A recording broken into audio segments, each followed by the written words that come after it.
the Clubhouse Podcast, a show all about the world of golf. We will cover everything from the PGA to LIV to the women's game. I'm Colin Faulkner, sports journalist and part-time YouTube golfer. We'll go through my trials and tribulations in the amateur game. We're hopefully going to speak to some players, both friends, family, and also we're going to try and get some professionals on the show for you as well. This is the Clubhouse Podcast. Grab a drink, kick up your feet, and come on in.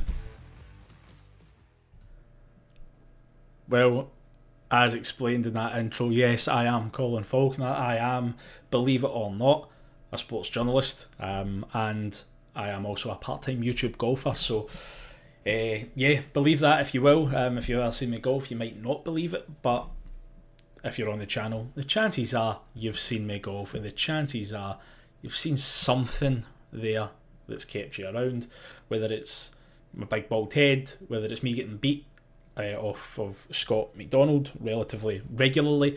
Unfortunately, it has been. But yeah, first of all, thanks for joining. This is, as we say, I've said in the chat, it's going to be the very first episode of the Clubhouse Podcast with myself.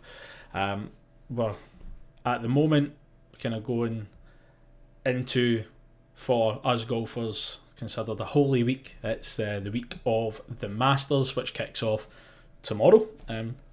Pardon me. And yeah, it literally, this debut podcast, debut show, live show. Not sure if we'll do every podcast going forward a live show. Maybe be easier to record it, but we'll see how things go from here. We will also have a live stream watch along for the first round tomorrow night. I'll be watching it on Sky Sports, and I'll be here with you guys to talk through it. Hopefully I'll have some of you join me to watch it. We will also we'll be going through basically who I think kind of to keep an eye on this week. We'll be going through the odds. We'll be looking at the odds and really just talking a wee bit about Augusta and really what the Masters is like for us golfers. As I said, it's more like a holy week. I feel quite lucky in the fact that I've literally got I had WrestleMania last week. I've got the Masters this week. I'm getting 2 holy weeks for myself as a former professional wrestler, and obviously an avid golfer. I'm getting 2 holy weeks in the space of one, so or in one after the other. So it's been absolutely fantastic, and I'm looking forward to it. This Masters is I'm absolutely buzzing to kind of see what happens. I've got the Masters coverage on there. Sound is completely muted because we don't want to be getting everything in here. If you're on the YouTube watching the live show, or if you're listening to this back, I do apologise. I will be taking questions. If anyone has any questions, fire them in the chat, and then you'll see them pop up in this lovely little graphic over here on the left hand side. You can see my message is down there welcoming everyone. And let's kick things off and start talking about who we think is going to be there or thereabouts come time for come Sunday at the Masters. It's completely different. I am wearing my not quite Sunday red, but it is Falconer Golf red for the GOAT that is Tiger Woods. But yeah, let's kind of talk about what's going to be happening. Let's talk about who the favourites are, who I think will be there or thereabouts, some dark horses, and I'll be with you for about 45 minutes to an hour. Hopefully we have 0 likes at the moment. We have 0 viewers at the moment. So yeah, it's going well so far. Telling a complete lie, it's not going that well so far. But as I said, this will be put out as a podcast. It'll be released tonight, and hopefully people will listen then. I'm going to just quickly share this on Facebook as well. just to let everyone know that I am actually live on YouTube at the moment. And then we'll get right down to it. If anyone's joining as I am posting this out, then don't be scared to say hi in the chat. As I said, any questions, anything that you guys, anything you guys want to talk about, anything, if you guys have a pick or anything like that for the Masters, definitely let me know. And we'll talk about it. I'll discuss it. I'll tell you if I think it's absolutely miles out. I'll tell you if I think it's got a chance of working. But we're going to kind of look at a couple of players essentially. We're going to just pop over onto the browser here. That is not where I was. There we go. Guess what? You're also going to get my face popped in there as well. So we'll talk about, as I said, who I think is going to come up trumps, who I think is going to be a force this weekend and this week. Just as you can see, there is quite a few names on the list. We've got DeChambeau, so we've got a few live guys. We've got DeChambeau, Garcia, Zalatoris. Let's click the wrong button there. Zalatoris, Matsuyama, Rahm, Scheffler, McIlroy, Schauffele, Clark, Hovland, Woods, Koepka, Oberg and Fleetwood. They are kind of the ones that I have favourited. Now, I do understand that people will have their own favourites. People will obviously maybe not fancy some of those guys. Maybe people think that Scheffler's too obvious a pick. I think that is wild because on strokes gained tee to green, he is number one. The only man, or the man below him, is this man, Hideki Matsuyama, the 2021 Masters winner.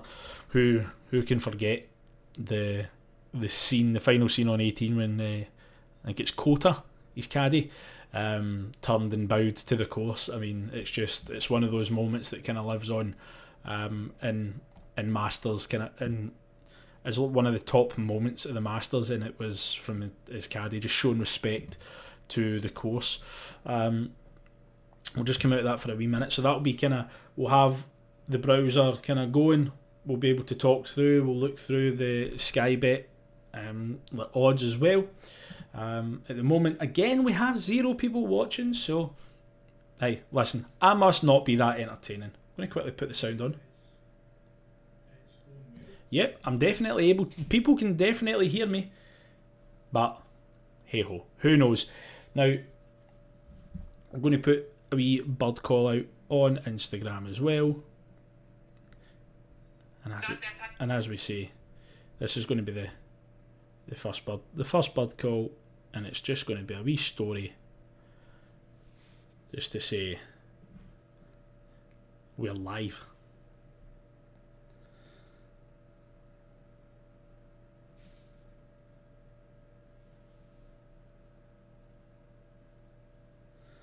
And there we go. So if you do tune in and watch, you are part of, I don't know if I want to call it history as such, but you are, because this is the first ever show. This is the first ever podcast episode. We'll just be, as I said, putting out a wee bit of the lay of the land. I've rambled for 9 minutes. We'll talk about, going forward, we'll talk about my golf. As I said, I am part-time YouTube golfer. Would I love to do it full-time? Yes. Do I get enough views at the moment? Fuck no. Also, one thing to notice is this is not a family show. If I swear, if I offend you, I'm sorry. But it's not really a family-friendly show as such. There will be, if you've watched any of the videos, we don't exactly we don't exactly mince our words, so to speak. So with that, we will be looking at kind of my golfing.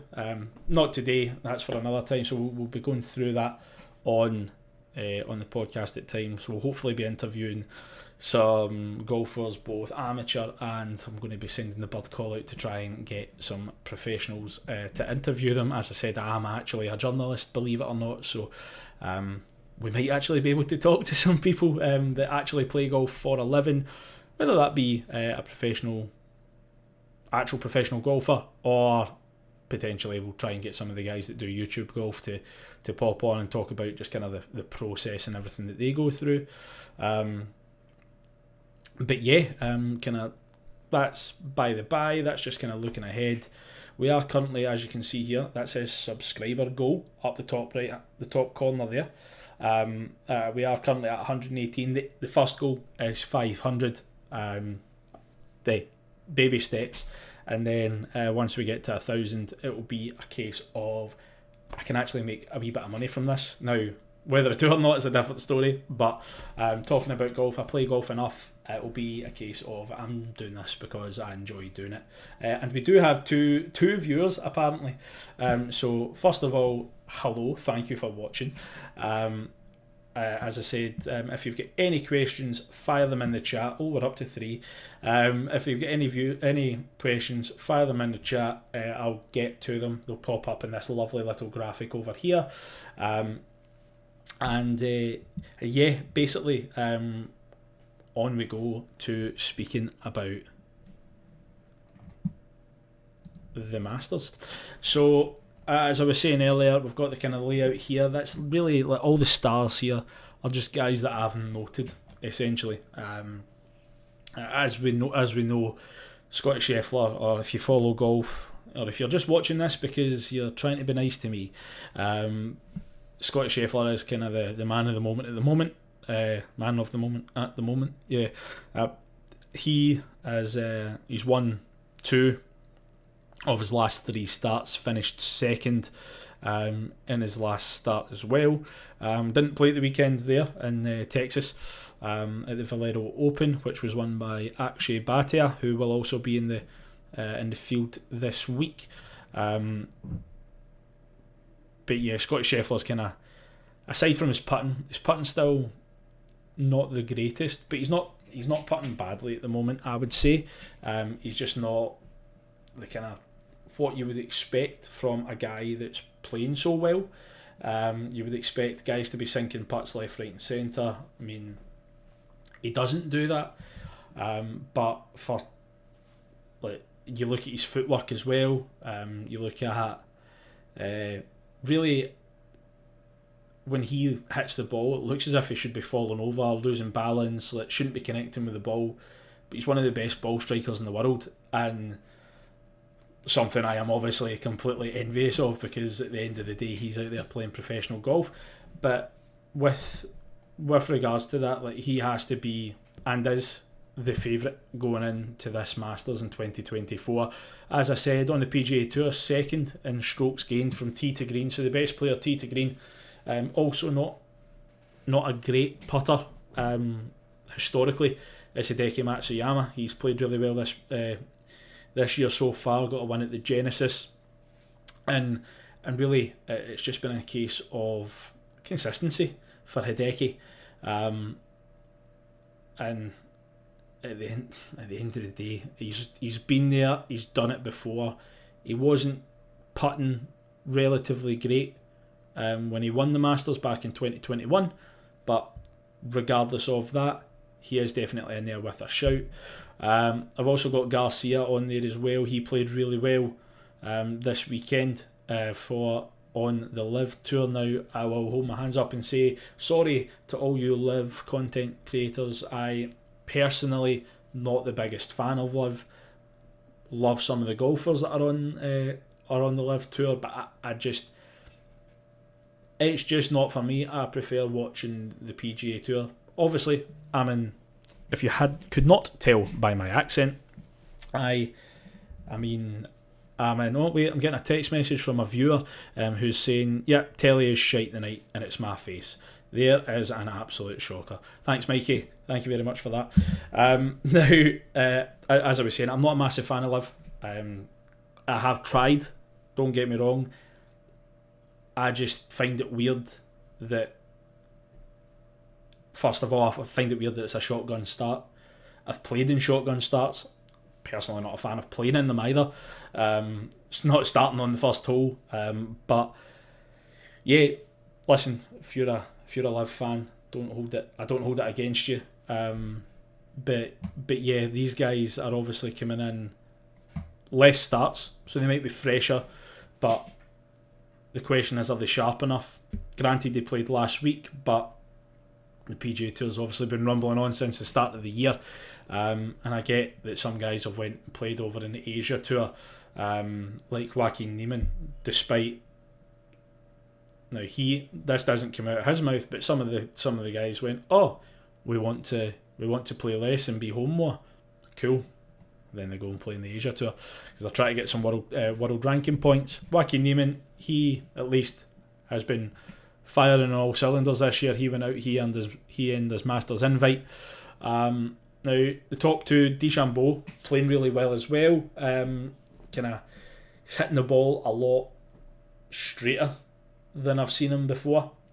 The thing is as well, he's hitting it longer and he's hitting it straighter. If he can get things going on the green and in and around the green, that's obviously going to be key for his game because of how far he hits the ball. Everything's reachable for him, really.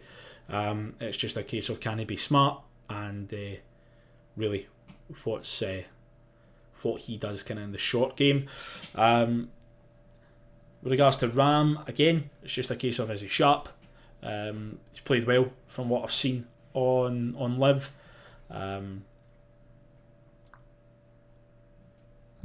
I mean, thank you for that. You will see the question that has been in the chat on the home screen here. We will click back just so that we can look at this to say that Mikey thinks that surely it's got to be Colin Montgomerie this year.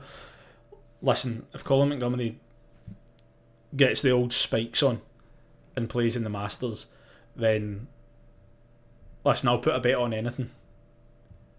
And I'd put £1 each way on Colin Montgomerie making the cut.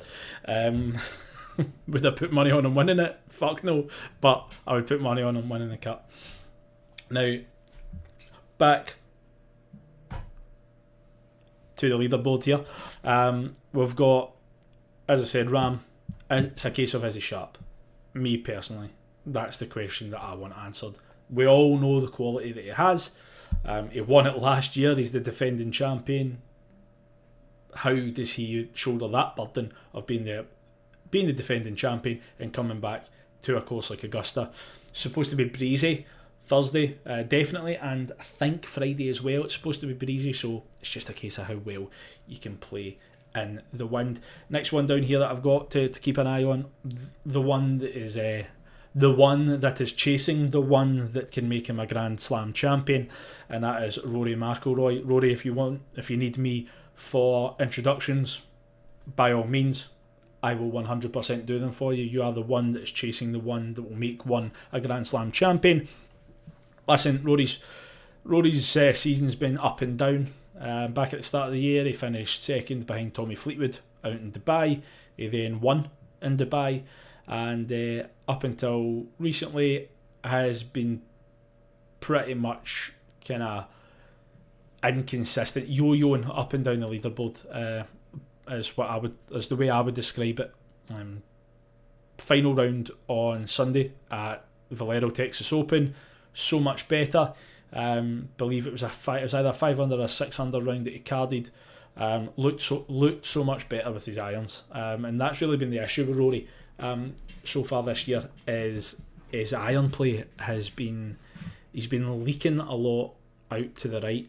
Now, whether it's he's trying to swing too hard and his body's getting ahead of him and he's pushing everything out there, I don't know. I can't tell you that because I'm not feeling that swing, because there's not a chance that I could swing that hard at a golf ball ever. I really wish I could, but I can't. Rory's another one to watch out for. Second favourite, third favourite. We'll double check when we head to the bets and we head to the odds. Also, Xander Schauffele. Listen, Xander Schauffele is the king of top tens and majors. He was there or thereabouts back when Matsuyama won, which was in 2021. So obviously a couple of years back. He was behind Zalatoris, who was a shot back on Matsuyama as well. And Schauffele again has had a decent season so far. Nothing majorly great, but yeah, had a good showing at the Players.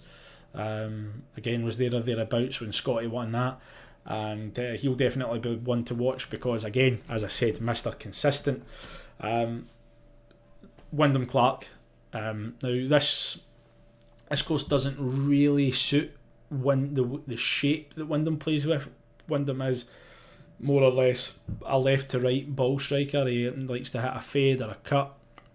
This course does not set up for that, so he's going to have to manipulate the ball quite a bit.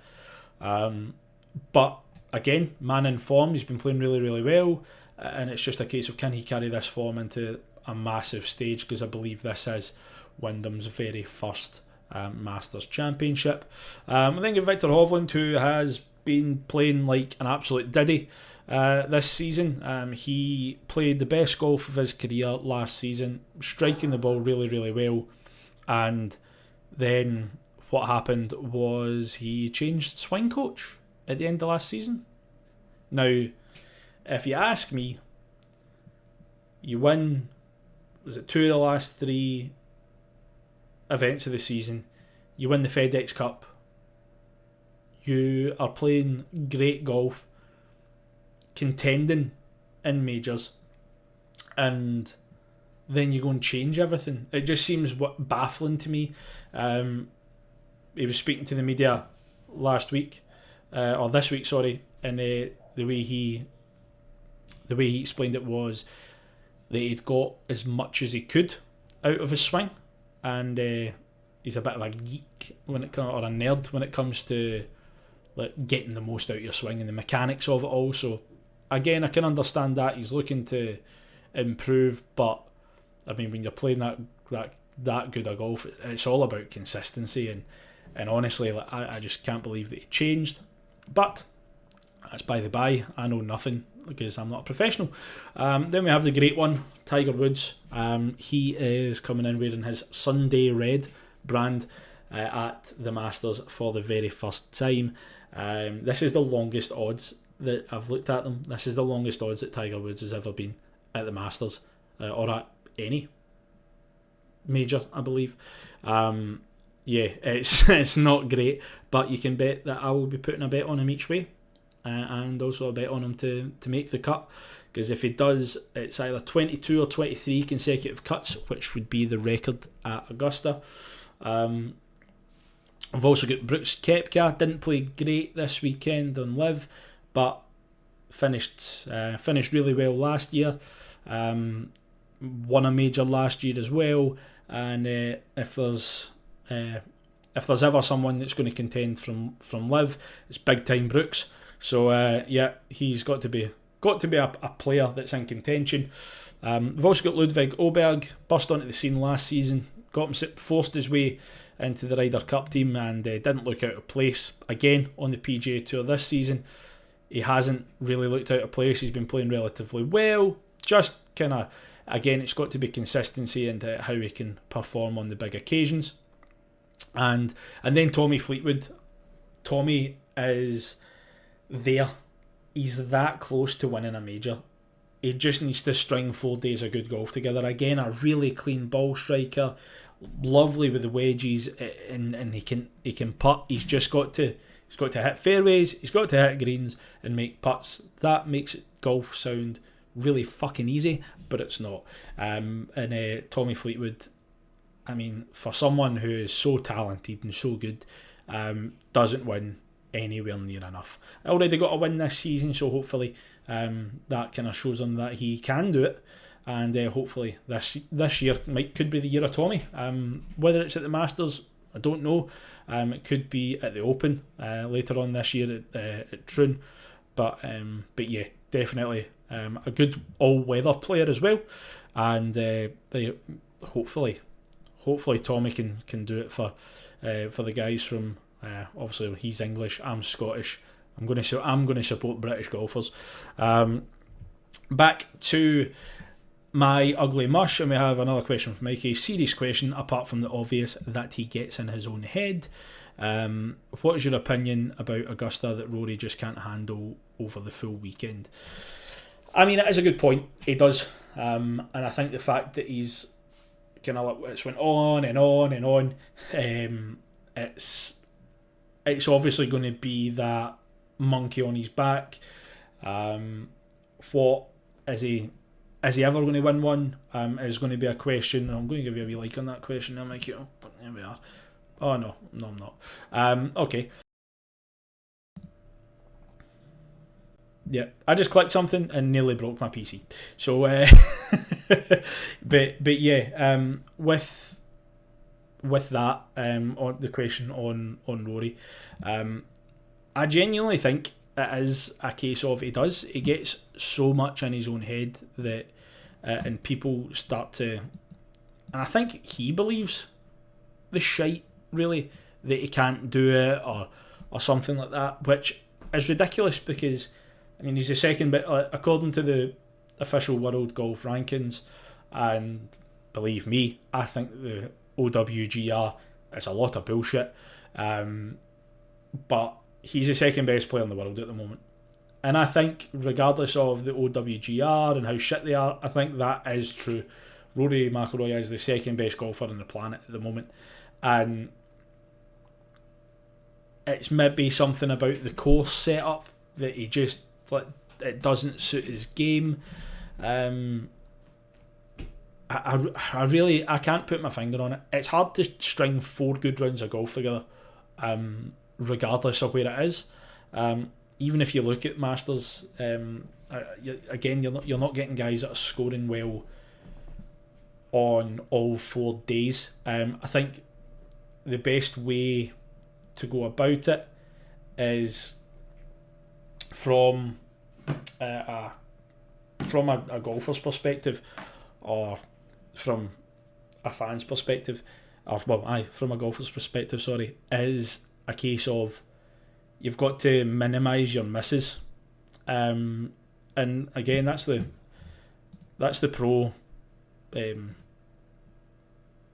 That's the kind of, that's why they're professionals and I'm not, because my miss is a shit ton worse than their misses, and I think that he's just got to minimise he's got to minimise the misses, because in past years he's let big misses kind of ruin full rounds, and it's easy for me to say because I'm one that can get right on my own back from playing badly, but kind of from an outsider looking in, a bogey doesn't ruin your whole Masters.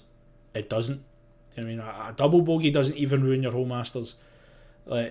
It's just a case of that shot's done over the next one, and as I said, as someone who is terrible at doing that himself, it's easier said than done. But yeah, I think that for me, that's the thing that can. The only person beating Rory is Rory. Whether he's overthinking his swing, whether he's overthinking what's going on with the surroundings, that it's Augusta, that he hasn't won here yet, that he should have won, that he basically had a win and threw it all away. Again, it's one of those ones. Is that playing on his mind? Probably. And the famous words of Brett screwed Brett. I think it's Rory is screwing Rory at the moment, and it's for someone who's so fucking good at golf, it's not great to see. But thank you for that question, Mikey. Let me go on a wee tangent there. I'm going to take a wee quick break, jump and get myself a drink. I'll be back in 2 minutes Well, I think it's actually 4 minutes, this wee video. You'll get a nice wee look back at when I visited the Scottish Open a couple of years ago. I'll hop off and get a drink, and I'll be back in 4. So we're on the way to pick up Jamie and then my little brother John to go to the Scottish Open down in North Berwick, or across in North Berwick. Should be good. Got some money on John Ram. John Ram's sitting a shot behind the leaders. Going into the final day. It should be a good one. So it was a lovely day in North Berwick. The sun was splitting the skies, as you can see from the images here. I was actually starting to think that I was overdressed for the occasion. To start the day off at around about 9:30, 10 o'clock, we managed to sit just behind the 4th green here.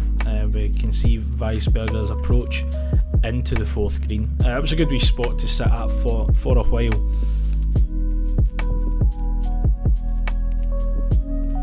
And here we can see Canton's drive off of the 5th.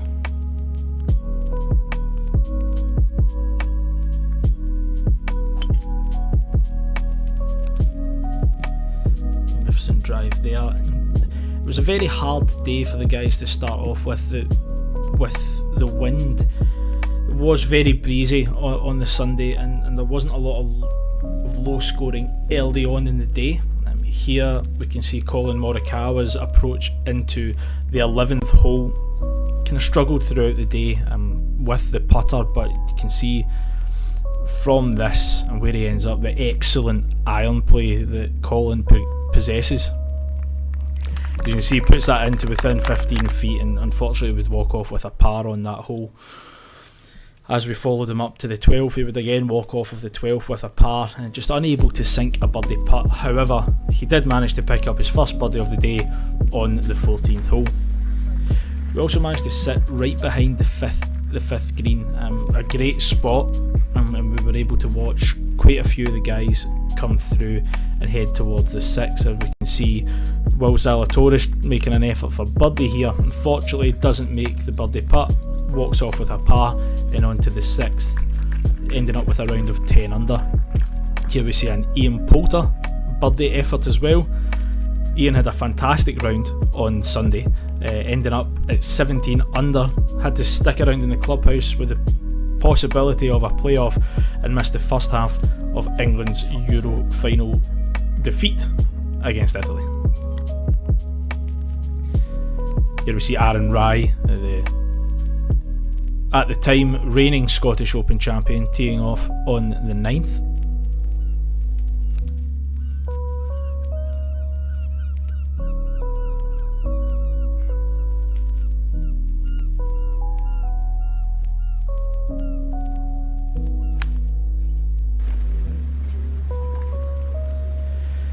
And then later on in the day, towards the end of the round, it did turn sour. Play was actually suspended now, if you can believe that, after seeing the images from earlier on with the sun splitting the skies. The rain was really lashing down. It got to the point where the guys had to come off the course, and we're sitting with Minwoo Lee leading at 17 under. A lot of fans made their way back to the cars and made their way home, because it did not look as if the rain was stopping. Cut to an hour further down the road and play resumed. It went to a 3-way playoff between Matt Fitzpatrick, Detry and Minwoo Lee, and Minwoo Lee came out the victor, with Fitzpatrick and Detry parring the playoff hole, whereas Minwoo Lee sinks this putt for birdie. You can see the emotion from the young man. It was a fantastic win for the Australian.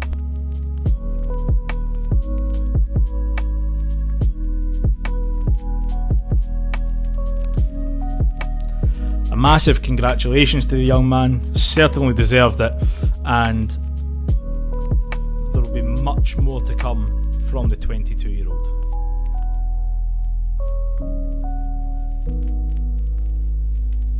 Ladies and gentlemen, you are listening to the Clubhouse Podcast, a show all about the world of golf. We will cover everything from the PGA to Live to the women's game. I'm Colin Faulkner, sports journalist and part-time YouTube golfer. We'll go through my trials and tribulations in the amateur game. We're hopefully going to speak to some players, both friends, family, and also we're going to try and get some professionals on the show for you as well. This is the Clubhouse Podcast. Grab a drink, kick up your feet, and come on in. Guys, welcome back. Thank you very much for sticking around. If you're listening to the podcast back, we did have a break there. So, yeah, we're just going to be looking kind of the last wee bit here. Really, just the betting, and I'm going to try and I'm not going to show you the bets that I am putting on. I will put them up on social media later. So again, since I haven't said it yet, cool wee graphic just around about here. Don't forget to subscribe to the channel, hit the like button, and then hit the wee bell, and then you'll get notifications whenever I post, and I'll be able to annoy you kind of in the future and further down the line. So, as I said, we're going to look at the betting. We're going to look at who the favourites are. I think it's pretty set. It's pretty much widely known that Scotty Scheffler is the favourite, and also the fact that I said it earlier on in the show. But we are going to, as I said, we're going to have a wee look. So let's pop onto the betting. Yeah, so again, Sky Bet's really the main kind of like betting channel that I use. I mean, if Sky Bet want to sponsor the show, get in touch. Listen, look, all the social media is down there at Colin Faulkner Media, at Colin Faulkner Golf on Instagram, and then on the channel here as well, Colin Faulkner Golf. As I said, Sky Bet is who we're looking at today. You probably get different odds obviously elsewhere, Paddy Power, whatever your Bet365, another one that I would use. But we're going to look kind of look at 12 places. Normally it's around about 10, so kind of the Sky Bet are offering like the 8 and the 12 at the moment. So we're going kind of at the moment. Scotty Scheffler 9-2 to finish in the top 8. I mean, that's pretty much printing money. In all honesty, that's obviously to win, with the places being outright. With the places, I believe it's a fifth of the odds. It wouldn't be a lot of money, but it would be money nonetheless, because I don't think there's I personally don't think there's a scenario in this weekend where Scotty doesn't come out on top as the winner. We're also looking there, Rory, as we said. Rory is in at 10-1. I think it's good money. Regardless, 10-1's good. Even like you look at John Ram, won it last year. The question is he sharp? As I said, but yeah, 11-1 for John Ram as well. Xander Schauffele, Mr. Consistent, take a fifth of 14. Now I am a journalist. Maths isn't exactly my strong suit, but you go, even if you say like a fifth of the odds, so is 5.5, which I think that is actually the answer at 14-1. 5.5. It's round about that. You say 5.5 to 1 for Xander Schauffele to finish in the top 8. That is not bad odds. Hideki 16s, Brooks 18. Spieth's one where I don't see the money in it. He's not been playing great. He's obviously won round the track before, but yeah, Spieth at 20s or over others is a bit of a weird one. I really like Bryson at 30-1. In all honesty, as I said, if he can get everything going between chipping and putting. It's money for Bryson. Hovland is also in there at 30 to 1 with Wyndham Clark. Again, Wyndham's been on point. He's been one of the form golfers this year so far. It's just the setup of the course that Wyndham's a fader and a cut. He plays a fade or a cut, and it's just not that suitable for him, in all honesty. But 30 to 1, good money, good value for money at Wyndham Clark there. Zalatoris 33 to 1, and Tommy Fleetwood at 35 to 1. Again, it's, for me personally, I think it's mad how with Tommy that he's not won anything yet, but at 35 to 1 to finish in the top 8, even if you don't fancy him in the top 8, the top 12 at 28 to 1, again it's a fifth of the odds. The top 8 at 28 to 1 is ridiculous. It's mad. We've got further down guys like Minwoo Lee finishing the top 10s, 50s. Former Masters winner Adam Scott is in at 60s. Again, not been playing the best recently, but Sergio Garcia, who played really, really well at the weekend. So there's 3 at the weekend, right? So we have Akshay Bhatia, 60 to 1. He won last weekend. Denny McCarthy shot 9 under in the back 9 at the Valero Texas Open at the weekend. 66 to 1 to finish in the top 10. Genuinely might be a good shout for a place bet with Denny. Sergio Garcia played really, really well. Ended up losing out to Dean Burmeister for on the live tour at the weekend. Playing really, really well. Why could Sergio not go and do it again? He's definitely one to watch if everything has to go right for Sergio. Now, Sergio gets caught in a couple of bunkers, a couple of bad shots, you'll get to see that temper, and it'll make for great TV. But yeah, the one that I'm looking at, top 8, Tiger Woods 100 to 1. That's not too bad. Tiger Woods to finish in the top 10, 70 to 1.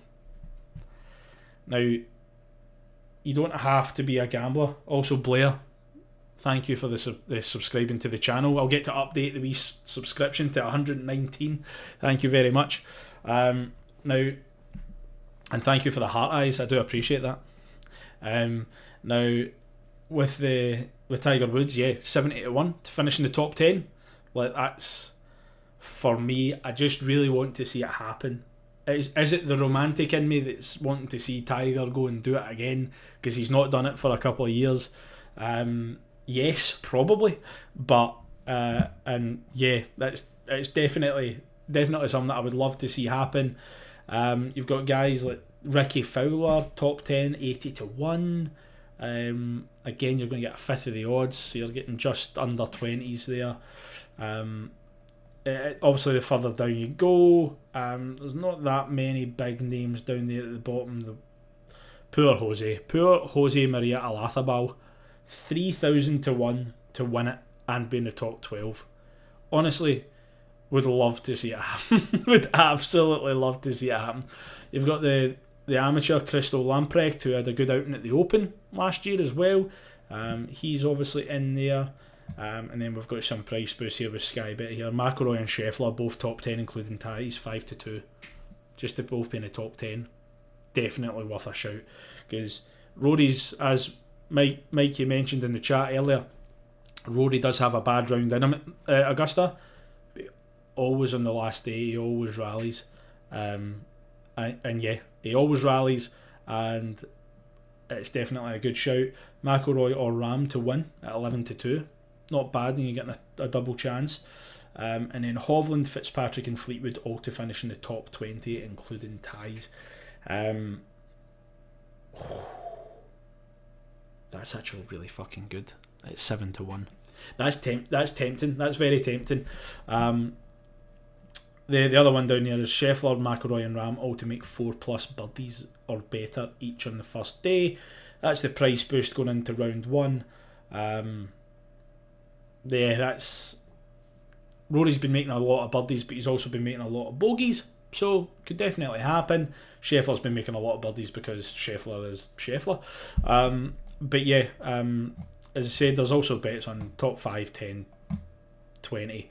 The one you're looking at for Tiger is if you think he's going to do something in the top 20, you can get him at 3-1. Top 10's 91, and to finish in the top 5 is 22s. So yeah, back to my big ugly mush.